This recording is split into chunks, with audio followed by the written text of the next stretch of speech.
Espiritu Santo. Amen. May tsuon mayong gabi.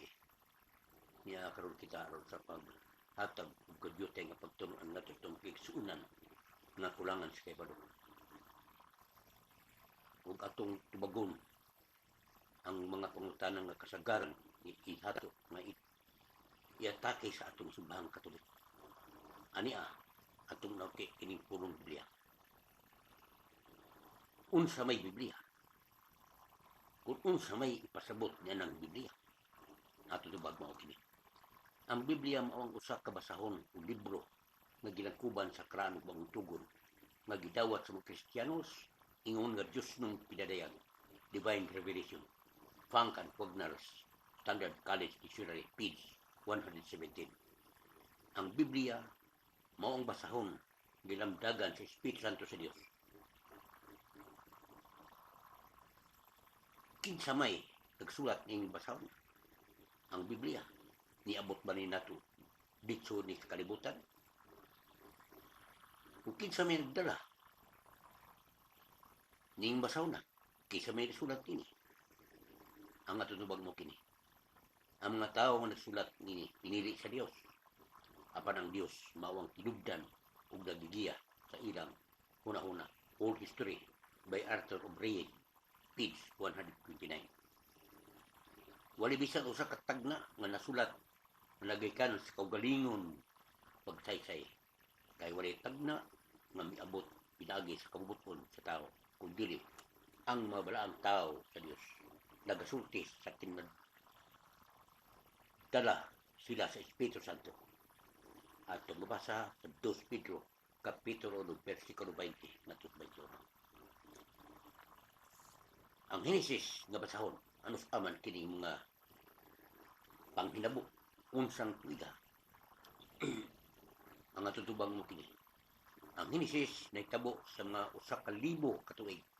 Sa wala pa si Kristo nag-asoy kini sa mga nahitabo. Sa mga hitabo nga may 800 ka tuig. Sa wala pa si Kristo. O paglabay sa 800 ka tuig. O kini natali isip ingon ni karon sa mga 500 ka tuig. Sa wala pa si Kristo. Anos aman matapos ang pagsulat, anos awan natapos ang pagsulat sa Bagong Testamento. Ang Bagong Testamento natapos pagsulat human nasa usa kagatos katuig kun 100 years human pagsaka ni Kristo sa langit. Asa basa. Collier's Encyclopedia, Volume 5, Volume 4, page 166. Unsa man ang giraang gamiton sa pagsulat ng basahon na? Ordinaryo ba? Unsa man ang itubang mo kini? Ang karaang gamiton sa pagsulat mao ang tablita kung papan na bato nagtingga gitawag sa mga Hebro og sefer. Atong basa Job kapitulo 9 bersikulo 12 ngadto 14. Sa tuig 340 wala pa si Kristo sa panahon ni Alexander the Great, ang sulatanan nila mao ang panit sa tanom o dahon gitawag og papyrus o Biblos. Sa tuig 250 wala pa si Kristo gigamit ang migila o parchment o panit sa hayop inbento ni Hari Eumenes sa Pergamos.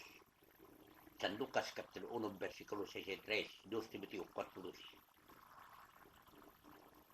Unsang mang pinulungan ang gigamit sa karaang tugon? English, Tagalog. Ang gigamit nga pinulungan sa karaang tugon mao ang Hebrew Saldaik, Syro Saldaik o Greeks. Unsa may gamit sa bagong tugon? Mao ra ba gyapon ang gigamit sa pinulungan sa karaang tugon? Dili. Ang gagamit sa buong tugon na pinulungan mao ang Aramaiko. Mao ni mga pinulungan gigamit ni Kristo. O Syro Saldaik o Greek ang original na pinulungan. Kinsa man o tagadiin man ang mga magsulat sa Biblia. ang mga magsusulat sa Biblia mga Hudiyo. Sa 324 Council of Hippo, 2000, last books was gathered usagol-sagol ng mga libro nga gipapilian at pamilian kini sa mga obispo. Sa 397 Council of Trent, 70 books, all bishops selected with the Septuagint version. The New Testament written in Greek, all apostles, not Hebrew-speaking people. Ang tanang apostoles dili buhang mga pinulungan. Gamit Romans used Greek languages. Unsa may gipamulong ni Saint Jerome niya tuig 303 Anno Domini. Ang lubag si Jerome ingon, ignorantia scripturarum, ignorantia scriptis Christes. Masat pang ipasabot ang pasabot sa Biblia pa na ang pagkawalay kabangkaagan o ang pagka-ignorante sa Biblia mao ang pagka-ignorante may tungod ni Kristo. Usa kini kapag agda sa atong tanang may kaigsunang Katoliko sa pagbasa na kinanglan ang mga Katoliko ngayon mubasa sa Biblia aron dili kita madaog sa mga taktis na mga tinuan may mudala ni mapulong sa Ginoo. Unsa man ang hinungdan sa daghang nasayop sa atong mga kaigsunan. Ang hinungdan ini nga daghang masayop tungod sa kakulang si balo. Sumal pa ni Propeta Isaías, Kapitulo 5, versikulo 13, nga tungod sa inyong kulang sa kaybalo, nangabihag ka mo. San Mateo 22:29, tungod wala may balo sa kasulatan. Atong mga igsunan, wala may kasulatan, kay wala siya basa-basa. Di natural. Madagit at madala. Ngadto sa lahi nga pagtulungan. Hebrew 4:12, kini mao ang pulong sa Dios. Unsa ang ubang gitawag sa balang kasulatan? Kini mao ang pulong sa Dios. Ug kahit kini sa espada nga duay suwag. Hebrehanon Kapitulo 4, versikulo 12. Sa pagpangita sa kabaturan, unsaon pagtuon sa kasulatan. Kay kasagaran ra ba? Daghan magigsunan karon nga nagbasa-basa sa Biblia. Sa diyang makabasa na, tuwa na, di balin itong naglaing tinawa. Ni buwag na sa Iglesia Katolika. Tuwag. Usa ka teksto din usa ka teksto dito. Ang buti pasabot, nga dili mo basa ka ng usap ka talata sa Biblia, dili tan-awon pong laing teksto sa umang Biblia. Aron mahantang mahikuha ginim ang konteksto kung sa ibot ipasabot sa mga susulat sa Biblia. Buhat 17, Kapitulo 11. Kapitulo 7, 17, versikulo 11.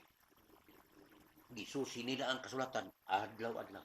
Busa, kung gustong mahibaluan, kung gustong masayod sa kamatuoran, susihon na itong balang kasulatan.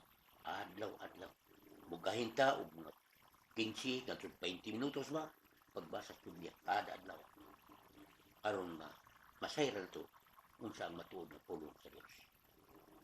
Unsa may makuha, gikan sa pagbasa, kasulatan, o pulong sa Diyos. Dako kayong makuha. Unaman, pagbadlong, pagsaway, o pagtulo, o guban pa. Kinsa may badlong, kato maisuon na ito, nga nagatipas na palan na yan. Kung sa pagsaway, kung sa may saway yun, katong mabuhat, nga di iya sa Diyos, buhat iya sa kontra sa Diyos, ang demonyo. Kung pagtulo, kung sa may tulo, ang pagtulo sa kamaturan, kung unsay pagtuluan ni Bili ni Kristo sa iyang tuba. Uwan pa, kung sapay daing, makuha na ito, ni Biblia. Kining Biblia, makatag na ito, makapabalaan ka na ito. 1:17, Kapitulo 17, versikulo 17. Mo'y atong panlipod o kalikunan batok sa Diyos. Kung sa diay, ang Biblia, magkatag na kalikunan. Magkatag kalikunan batok sa mga dota. Mateo kapitulo 4 bersikulo 4.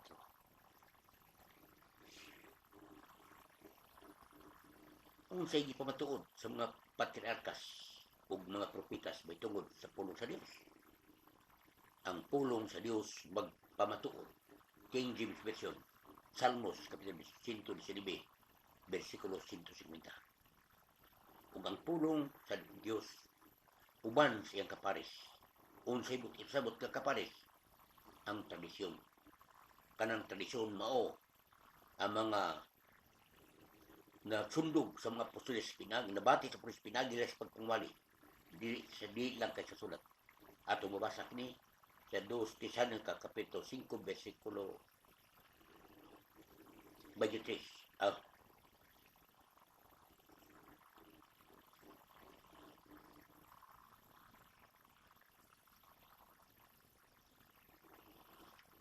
Atong basahon aron ibawaan ginalo 2 Tesalonica 2.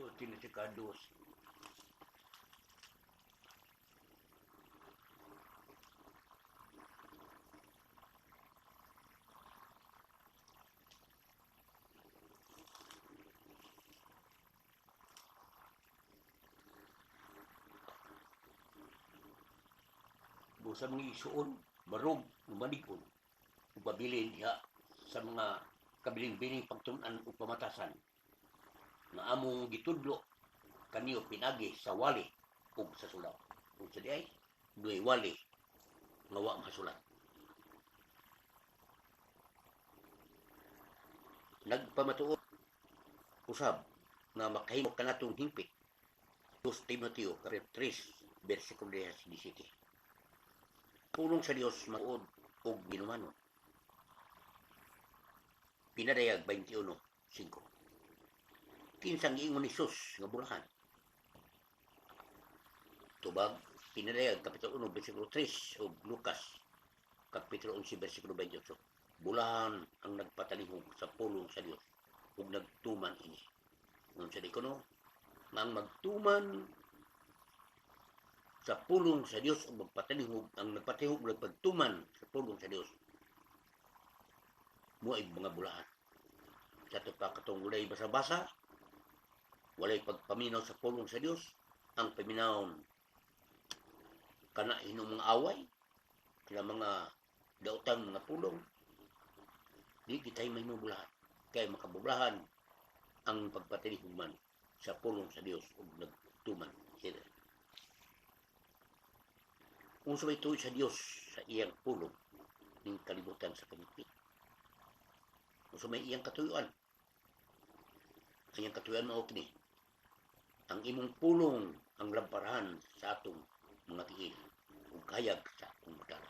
Kung sa diay, ang pulong sa Diyos buoy lamparahan kung suga na atong nga may tultul kalat sa atong gianan aron kita mahitipas. Kung sa kadugay pagtuon sa pulong sa Dios. Ang atong tubag, Isaias kapitulo 40 bersikulo 8. Si San Pedro, unang Pedro kapitulo bersikulo 24-25. Ang balili malaya ug mga bulak balaos apan ang pulong sa Dios magpabilin sa walay katapusan. Ug sa Mateo 24:35, ang langit umiyuta matapos apan ang pulong sa Dios dili gayud mapakyas. Matuman kayon pulong sa Dios di mapakyas. Kay balaan kong pulong sa Dios ang Biblia. Kinsa man kining maong tao nga maoy mutudlo sa Biblia. Kay kasagaran na makaroon. Daghan na kayo ang tutudlo sa Biblia. O gani, sa sinsos karon may kabatag mga 40,000 kapin ka mga renlaing sikta. Libok-libutan. Na pulos nagsipit sa Biblia, pulos nagtudlo sa Biblia. Ang pangutana, kinsa man kining mga tao nga mo'y mutudlo sa Biblia. Pwede ba? Bisa kinsa? Ang itubag ko dili. Nga naman, kay kung pwede pa, anong si Kristo nagpili mangyud sa 12 ka mga tinunan. 12 ka apostoles, 12 ka tawo gimo ni apostoles. Nganong katong tanaw atong diha naminaw kaniya nga hapit pila ka 300 kapin ka tawo sa kalibog to ka tawo nagtambong kaniya diha siya pagpangwali. Nganong wala man ni inga. Hala, panudlo na mo sa gisulti. Padayon mo sa panudlo sa akong gisulti ninyo. Wala man. Kung sa iyong gibuhat, nagpili sa 12 ka apostoles aron ay mutudlo kaning gitawag na itong Biblia, ang pulong sa Dios. Ang mutudlo sa Biblia mao ang iglesia nga matuod nga gituko ni Kristo. Kay mo man kining iglesia nga haligi ug sukaran sa kamatuoran. Aso sa 1 Timoteo kapitulo 3 bersikulo 17. Nga sa ato pa ang iglesia nga gituko ni Kristo mao'y haligi ug sukaran sa kamatuoran. Kung dili kanang gibarugan, dili iglesia na gituko ni Kristo, dili ta kasiguro. Kay nga naman, di man mo'y haligi ug sukaran sa kamatuoran. Kay haligi ug sukaran sa kamatuoran, mauman ang matuod nga iglesia nga gituko ni Kristo. Wala kining lana ang mutudlo sa Biblia. Nganong moan? Wa kinana kini. Mangayo la taglambag sa ito. Patagahan ta. Ay soon, hinahinay ta. Kay tadya rabang ang mga apostoles ipili na sa Ginoo. Wala biya basta-basta. Hindi palakaw ng way gahom mga iyatan. Kung sa mga ba, pinagis pagpandong sa kabot aron madawat ang Espiritu Santo. Tingnan gayon, nga dunay mutudlo ug mugiya sa pagpasabot sa Biblia. Naagyoy mo pasabot. Dili basta kita ng private interpretation kuda naagyoy mo tutudlo sa Biblia aron sa pagpasabot. Nehemias kapitulo 8 bersikulo 8. Gipadala niya si Silas ug si Judas aron pagpasabot. Buhat kapitulo 15 bersikulo 26 27. Unsa di ay gipadala si Silas ug si Judas aron pagtudlo.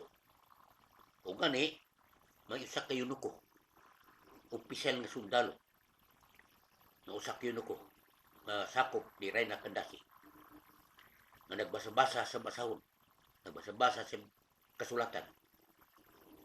Niya wala makasabot busa gituduan siya ni Felipe. No agi magtudlo asa basa buhat 8:22-30. Si Felipe gisugo sa Espiritu Santo sa paggabay sa karwahe nga gisakyan sa usa ka yunuko kay nabasa-basa sa kasulatan wala makasabot sa gisudlan niya nini. So daw gitudluan niya ni Felipe.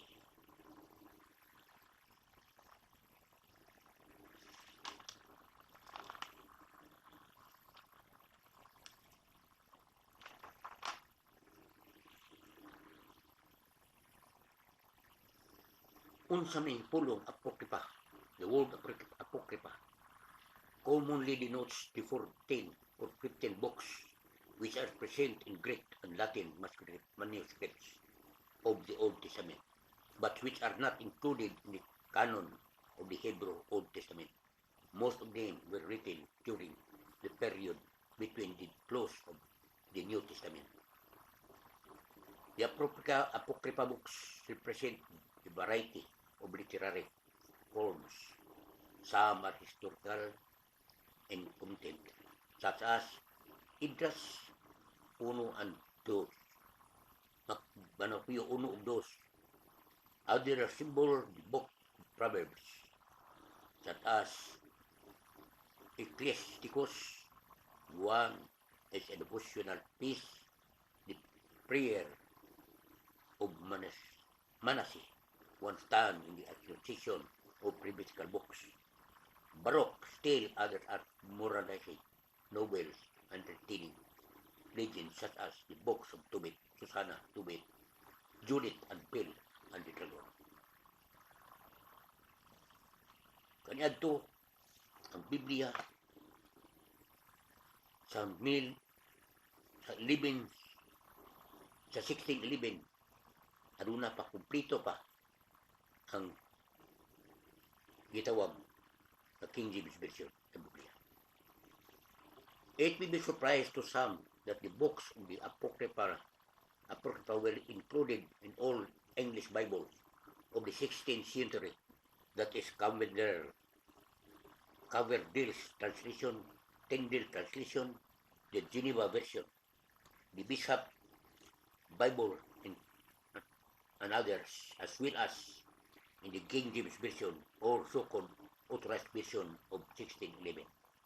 In fact, one of the translators of the King James Version, George Abbott, as Bishop of Canterbury, issued a decree in 1615 that if any printer should dare it to bind up, sell, and copy of the Bible without Apocrypha, would be liable to whole years imprisonment despite the decree. However, during subsequent centuries, fewer Bibles were published containing reason to drop the Apocrypha books. Kung sa inungdan nga nung tagak ng Apocrypha, the main factors operating the dropping of the books of the Apocrypha, one was economic considerations. Since the books of the Apocrypha are almost as long as the New Testament, in the book it is cheaper to print Bibles without these Apocrypha books safely. However, it was for doctrinal considerations that we feel out of general usage among Protestants. Dosa mo kaning gamit sa Protestante, kulang. Disays, ang sabdon to, nga dili ang Katoliko nagpuno kung nagdugang sa Biblia, kung dili ang Protestante mo nagkuha sa Biblia.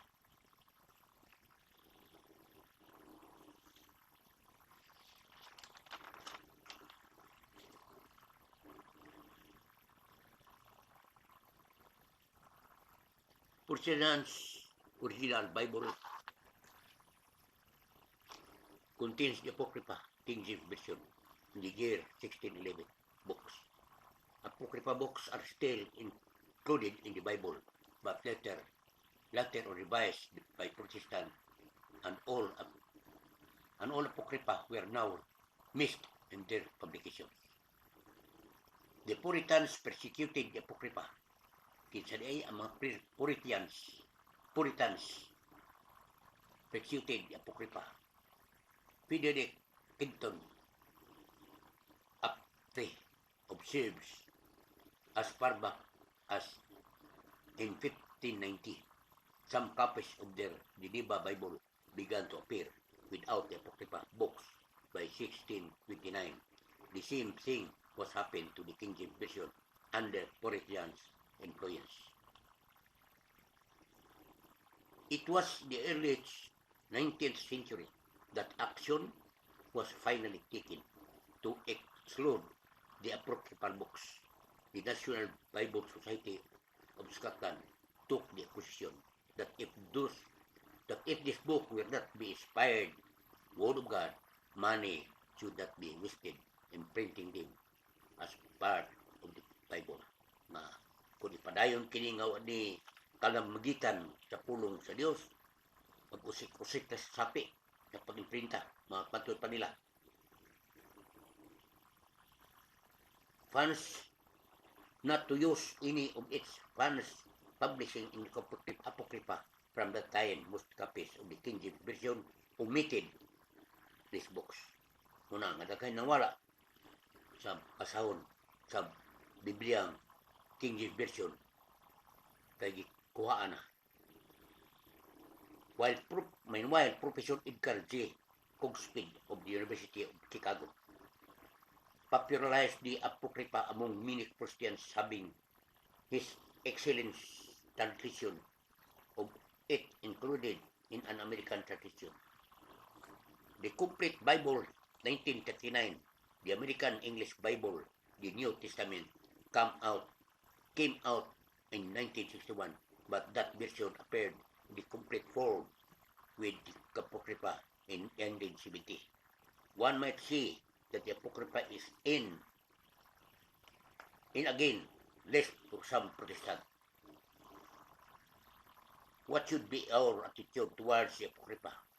In the first place, we must recognize that there is much material with historical and religious value, but we agree with the sound of Protestant opinion. Of the 400 years that these books are not a part of the inspired authority word of God, we feel that as they have no place in the Bible should be studied separately, since most Protestants are not familiarized with Apocrypha. In brief characterization of its books may be the order on since the Roman Catholic Church officially holds these books, take part of inspiring authoritative Bible, we need to know what the nature is.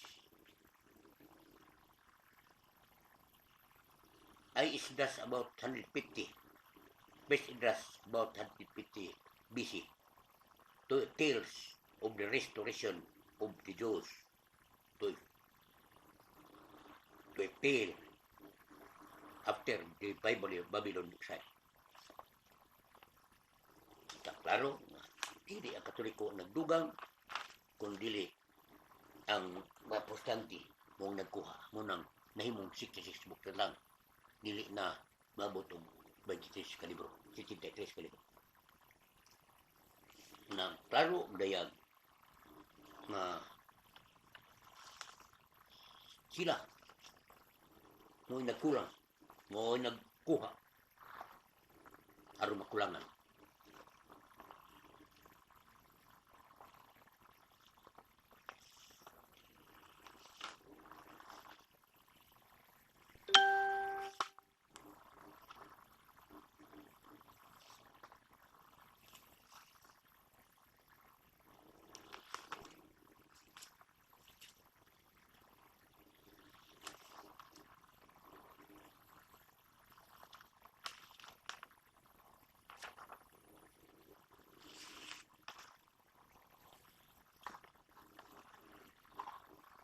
Kung mga igsuon, klaro dayag yun. Klaro dayag ayo. Na atong nabasa. Ang tinuod gayon.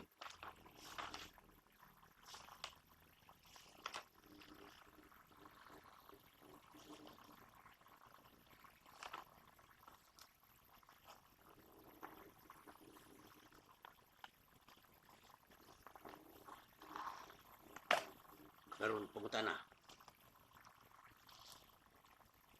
Kinsa may nagkupot ining Biblia? Kay anong niabot ba kini sa Pilipinas? Niabot kini sa yuta, nahug ba nigi ka sa langit? Kung wa man mahurog, binigod wala ba imprinta dito sa langit? Kung sa ni nahulog ni ka sa langit, wa ba nagdala nini? Isuon, ang nagdala sa Biblia, mao ang simbahang Katoliko. Unsa may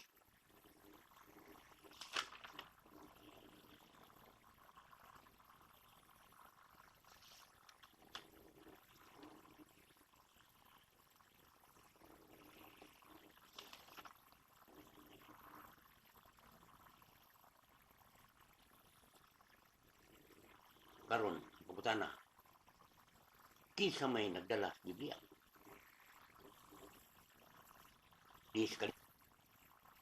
Si Pope Damasus si Rome to produce standard text.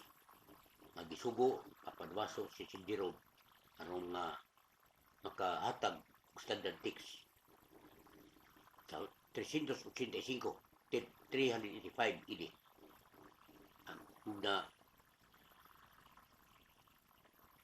Ug nahuman kini sa 405 AD nga mahimo ng Latin Bulgit.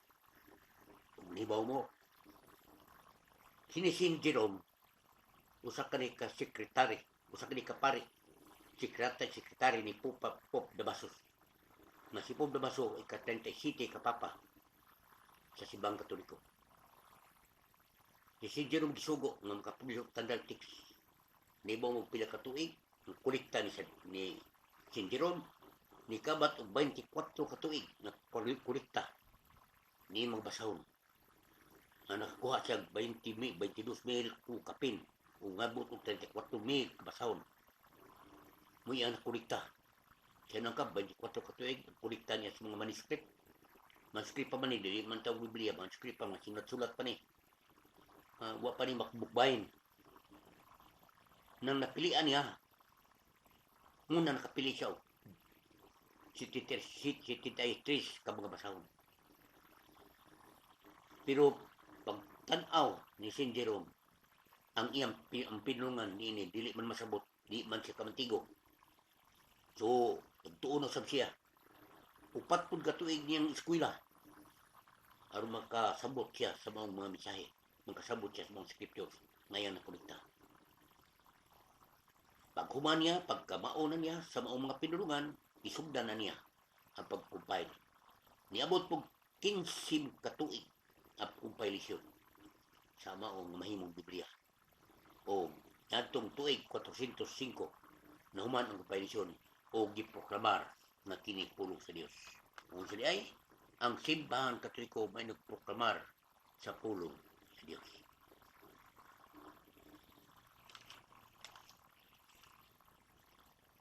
Pangutana, si Kristus pagpangwali niya tuwa man siya kapitulo, wa sa bitong bersikulo. Pangutana, kinsa man ay nagbahig sa kapitulos Biblia.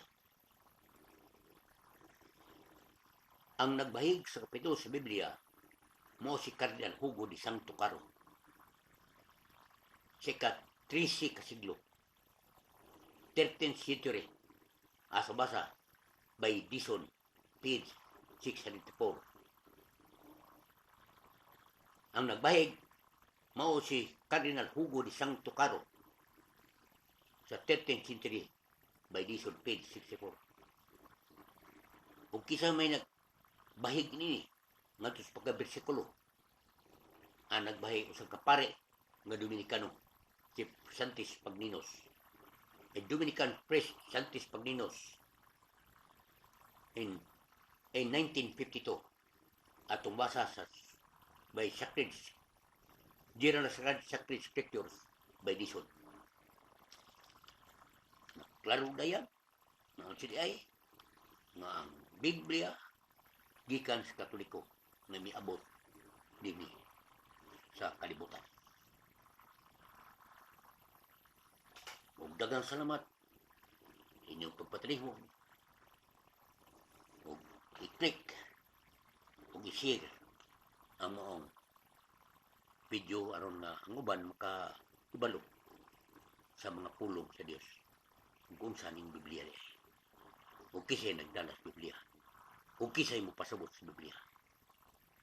Ug daghang salamat, mayong gabi kanato tanan.